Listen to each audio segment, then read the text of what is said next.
사랑하는 주님의 제자들 여러분, 사순절 5번째 주일을 맞아 여러분 모두에게 예수 그리스도 안에 있는 사랑과 은혜와 축복이 가득하시기를 기도합니다. 혹 파워포인트 첫 페이지에서 뭔가 바뀐 것이 있다는 것을 이미 눈치채신 분들도 있을 줄 믿습니다만, 저희 철치 비욘드 보더스가 영어 이름에 걸맞는 한국 교회 이름을 놓고 오랫동안 기도하던 중에 모든 세대와 문화와 언어와 장벽을 하나로 아우르는 큰 울타리 같은 교회라는 의미로 한울교회라는 이름을 새롭게 갖게 되었습니다. 저희 철치 비욘드 보들스의 한국 이름 한울교회를 모두 기억해 주시고 함께 우리의 사역을 위해서 기도해 주시면 감사하겠습니다. 이번 주 여기 아이오와는 이제 들판에 넓게 펴진 대지들이 그리 차지 않은 따뜻한 바람에 점점 녹으며 이곳저곳 푸른 새싹들이 올라오고 또 봄 채비를 서두르는 가운데 오늘도 주님의 은혜로 이렇게 예배에 임하고 있습니다.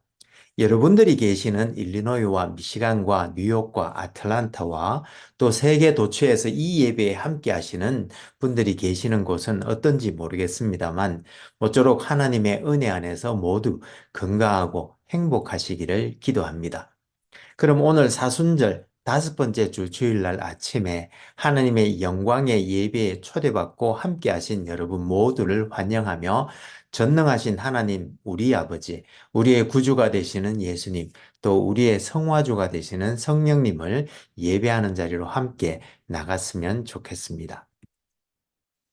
죽은 자들이 그들의 죽은 자들을 장사하게 하고 너는 나를 따르라. 여호와 하나님께서 예수 그리스도를 통하여 성령 안에서 그의 공의와 사랑으로 온 땅을 영원히 통치하시는도다. 온 땅의 인생들아 하나님 아버지를 찬송할지로다. 우리가 그를 힘입어 살며 기동하며 존재하기 때문임이니라. 아멘. 같이 기도하심으로 주님 은혜의 보좌 앞으로 나가시겠습니다.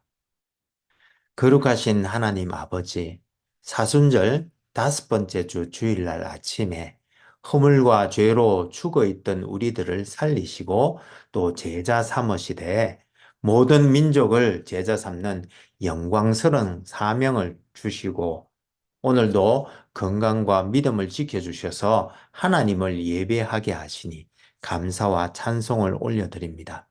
하나님 아버지, 지금 이 시간 우리가 성령과 진리로 예배 드릴 때에 여기에 함께한 모든 주님의 백성들에게 영광으로 임하여 주옵시되 아버지의 크신 사랑 안에서 우리 주 예수 그리스도의 은혜와 성령님의 교통 교제케 하심이 우리들 모두에게 충만케 하여 주옵시고 저희들이 올려드리는 감사와 찬송과 영광을 하나님 아버지 홀로 받아 주옵소서.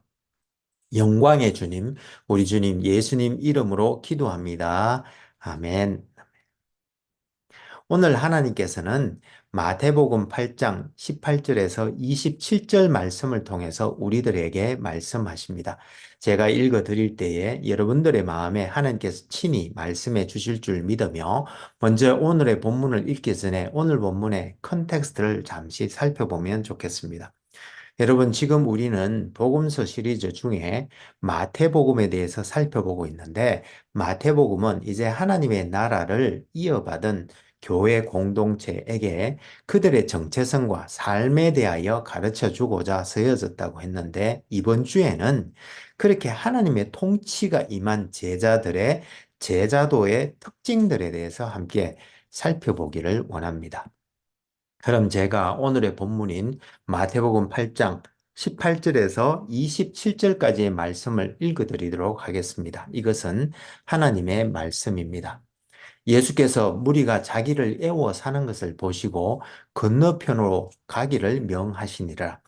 한 서기관이 나와 예수께 아뢰되 선생님이여 어디로 가시든지 저는 따르리이다. 예수께서 이르시되 여우도 굴이 있고 공중의 새도 거처가 있으되 인자는 머리 둘 곳이 없다 하시더라. 제자 중에 또 한 사람이 이르되 주여 내가 먼저 가서 내 아버지를 장사하게 허락하옵소서. 예수께서 이르시되 죽은 자들이 그들의 죽은 자들을 장사하게 하고 너는 나를 따르라 하시니라. 배에 오르심에 제자들이 따랐더니 바다에 큰 놀이 일어나 배가 물결에 덮이게 되었을 때 예수께서는 주무시는지라 그 제자들이 나와 깨우며 이르되 주여 구원하소서 우리가 죽겠나이다. 예수께서 이르시되 어찌하여 무서워하느냐 믿음이 작은 자들아 하시고 곧 일어나사 바람과 바다를 꾸짖으시니 아주 잔잔하게 되거늘 그 사람들이 놀랍게 여겨 이르되 이가 어떠한 사람이기에 바람과 바다도 순종하는가 하더라. 이것은 하나님의 말씀입니다. 다 같이 감사합니다, 하나님. 잠시 기도하시겠습니다. 오 주님, 지금 이 시간 하나님의 말씀을 듣기를 원합니다. 하늘의 지혜와 진리의 말씀을 들을 때에 성령의 조명하심으로 우리의 마음을 여시고 말씀을 깨닫게 하여 주옵시되 주님의 생명의 말씀에 순종하는 은혜를 더하여 주옵소서. 성령을 보내주신 우리 주님 예수님 이름으로 기도합니다. 아멘. 오늘 사순절 중에 맞는 다섯 번째 주 주일날 아침에 여기에 함께 하신 모든 분들에게 우리 주 예수 그리스도의 은혜와 우리 아버지 하나님의 크신 사랑과 또 성령님의 교통교제케 하심이 충만하시기를 기도합니다. 여러분, 요즘 같이 영적으로 혼탁한 시대에 참 교회를 찾는 일은 무엇보다도 중요한 주제가 아닌가 싶습니다. 그런데 여러분, 어떤 교회가 주님의 참된 교회일까요? 켈빈은 참 교회는 복음 선포와 성례를 올바르게 시행하는 교회라고 이야기했고, 벨직 고백서에서는 여기에다가 권징, 즉 교회의 7일을 추가하기도 하였습니다. 그런데 종교개혁을 이끈 마틴 루터는 진정한 교회의 표지에 고난을 넣었고 그의 아우구르스 부르그 신앙 고백을 준비하며 작성한 비망록 중의 하나에는 교회를 복음을 위하여 박해받고 순교당하는 사람들의 공동체로 정의하기도 했는데 저는 개인적으로 올바른 복음의 선포와 성례와 권징의 시행에 더하여 참 기독교인으로 살기가 힘든 이 말세의 시대에는 고난이야말로 참 교회의 표지이자 진정한 제자의 길의 상징이라고 생각합니다. 왜냐하면 복음의 진리를 바르게 선포하고 진정한 성례와 권징을 행하면 실은 고난을 받게 되어 있기 때문입니다. 그런데 여러분, 이 고난에서 승리하는 길은 역설적이게도 자기 십자가를 지는 길뿐입니다. 왜냐하면 십자가는 하나님의 능력이 되기 때문입니다. 그러므로 우리 주님의 제자들 모두는 자기 십자가를 지고 또 도와주시는 주님의 힘을 덧입어 모두 승리할 수 있기를 소망합니다. 그런데 여러분, 오늘 본문에도 보니 주님을 쫓아 제자가 되겠다는 사람들에게 주님께서 요구하시는 조건들이 있는데 우리 함께 그 요건들이 무엇인지 살펴보고 은혜 나눌 수 있기를 소망합니다.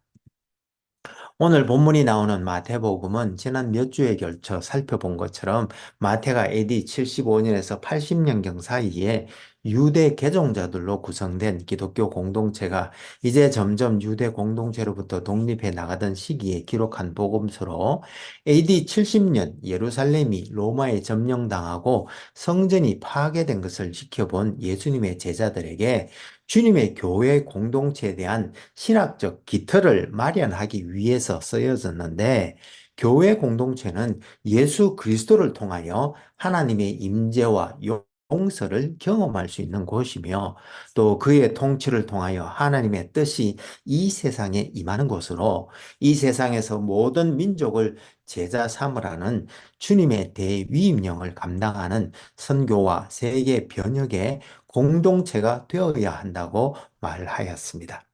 그런데 여러분, 이 지고한 사명을 감당할 사람들이 바로 주님의 제자들인데 마태복음은 주님의 제자는 자기를 부인하고 자기 십자가를 지고 주님을 쫓는 사람들이라고 하면서 오늘 본문 8장 18절에서 22절에서는 그의 제자들이 쫓아야 하는 주님께서 가신 길은 그의 머리조차 둘 곳이 없는 길이고 또한 주님을 쫓는 것에 가장 우선순위를 두어야 하는 길이라고 말씀을 전해주고 있습니다. 그런데 여러분, 이 주님의 제자의 요건, 즉, 고난과 우선순위의 재정렬은 실은 과학과 문명의 발달로 물질적으로는 풍요로운 사회가 되었지만 대부분의 사람들은 먹고 살기가 점점 힘들어지고 그래서 마음은 더욱 불안해져 가는 그런 시대를 살고 있는 우리들에게는 참 도전이 되는 말씀인 것 같습니다. 그런데 이 말씀들을 곰곰이 다시 생각해 보면 꼭 그렇지만도 않은 것 같습니다. 무슨 말인가 하면 이 말씀은 주님의 제자가 되면 집도 없이 살아야 한다는 의미라기보다는 우리의 본향은 실은 하늘에 있기에 이 세상에서는 우리가 마음이 편할 수 없다는 의미이고 또 두 번째로 아버지의 장례식에 대한 주님의 말씀은 아버지가 돌아가셔도 장례를 지내지 말라는 뜻이 아니라 일반적으로 아버지가 죽으면 유대 전통에서는 24시간 내에 매장한 후에 그에 따르는 장례 예식들을 치르는 것이 아들의 의무였기에 심지어 유대인의 법인 미시나에 의하면 이 장례법은 시체를 멀리 하라든가 하는 정결 예식들보다 우선하였지만 그러나 민수기 6장과 레위기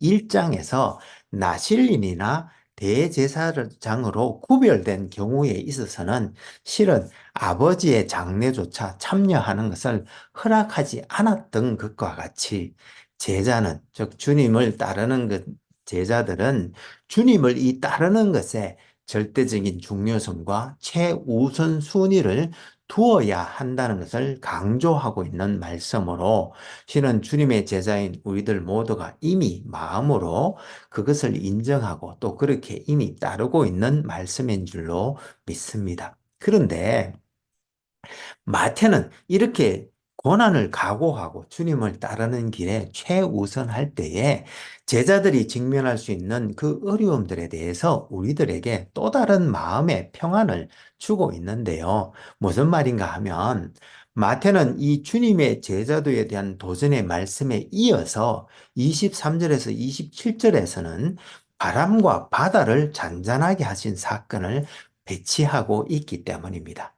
즉 마가복음 4장 35절에서 41절에서는 이 사건을 자연마저도 순종케 하시는 주님의 신적 능력을 드러낸 사건으로 묘사하고 있지만 마태는 이 사건을 주님께서 제자도에 대한 초청의 말씀을 하신 다음에 예수께서 배에 먼저 오르시자 제자들이 따랐다고 묘사하므로 이 사건을 주님을 따르는 제자도와 연관시켜 해석하면서 이렇게 주님을 따르는 제자들에게는 거센 바람과 파도가 몰아치는 바다, 즉 인생의 풍랑과 도전들 가운데서도 주님께서 그들과 함께 하시며 그들에게 필요한 도움을 주신다는 의미로 설명하고 있는 것으로 결국 바다와 바람과 같은 고난이 닥치자 아직 믿음이 작아 두려워하는 제자들에게 믿음을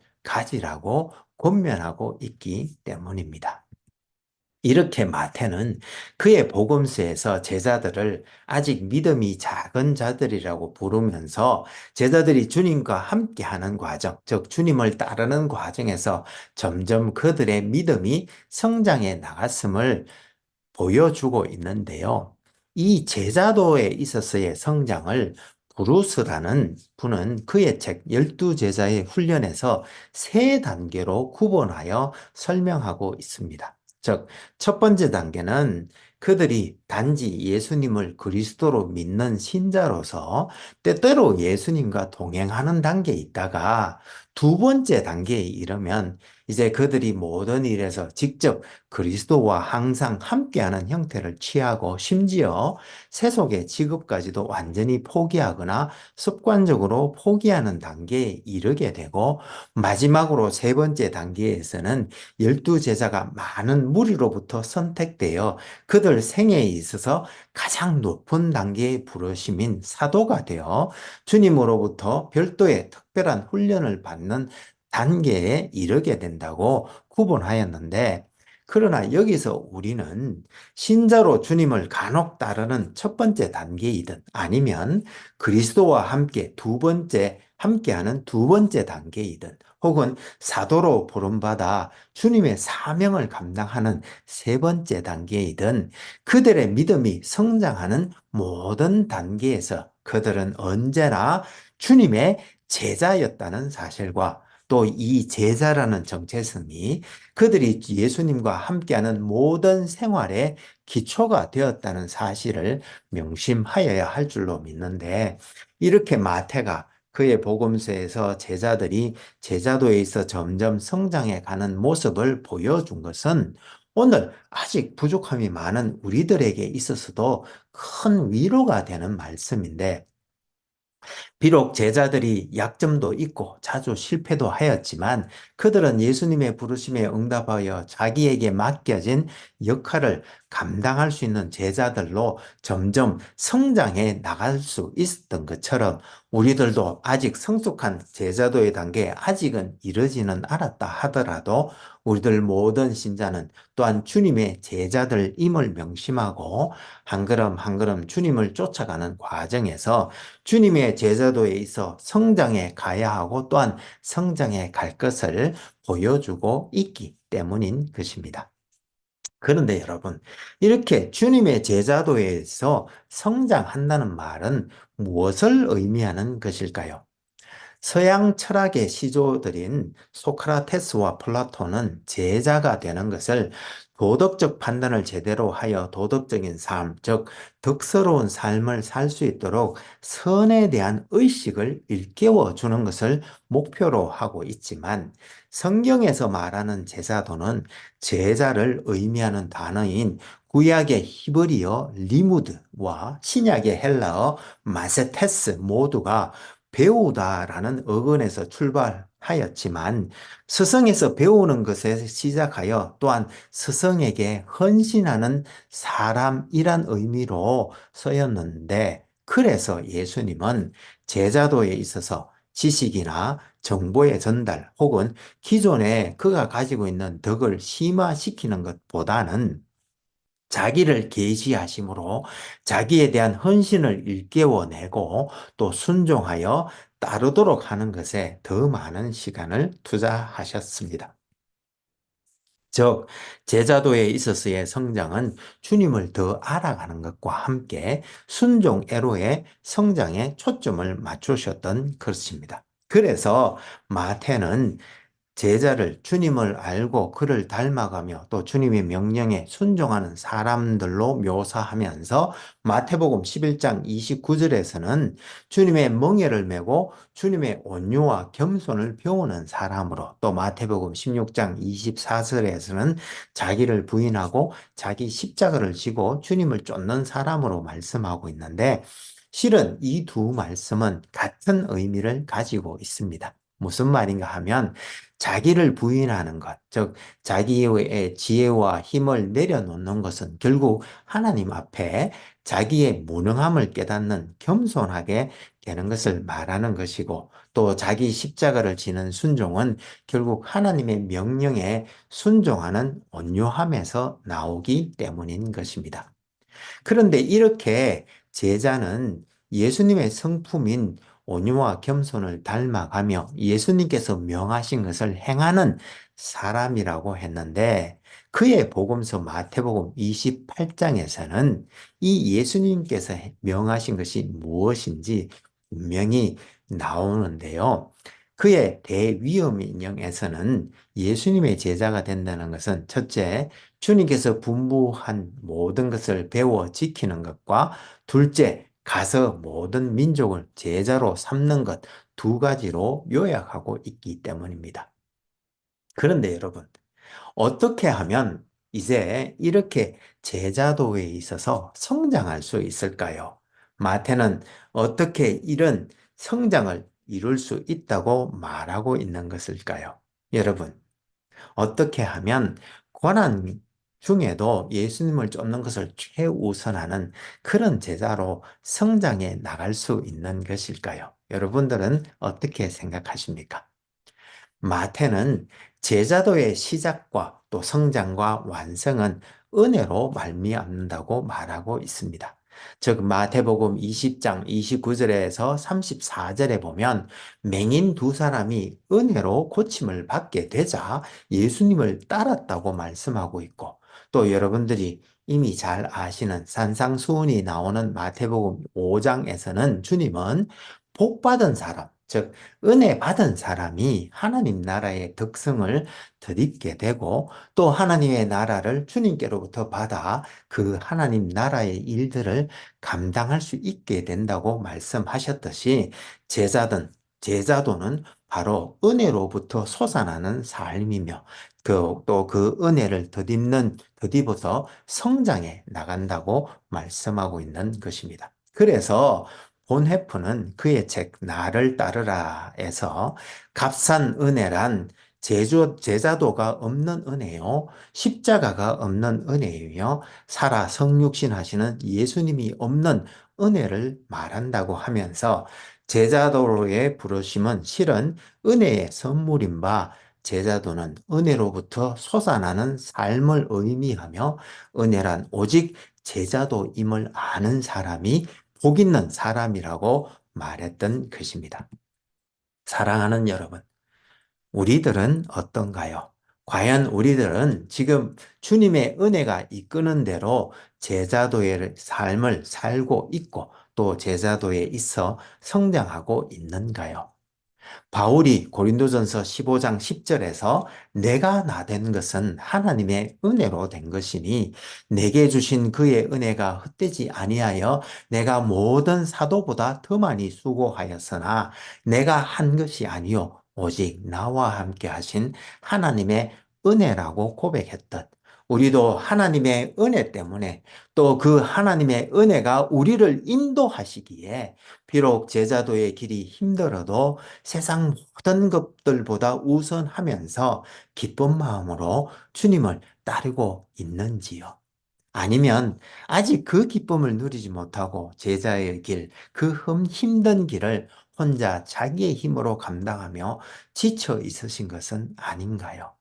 혹 그런 분들이 이 자리에 계시다면 마태복음 11장 28절에서 30절에 수고하고 무거운 짐진 자들아 다 내게로 오라. 내가 너희를 쉬게 하리라. 나는 마음이 온유하고 겸손하니 나의 멍에를 메고 내게 배우라.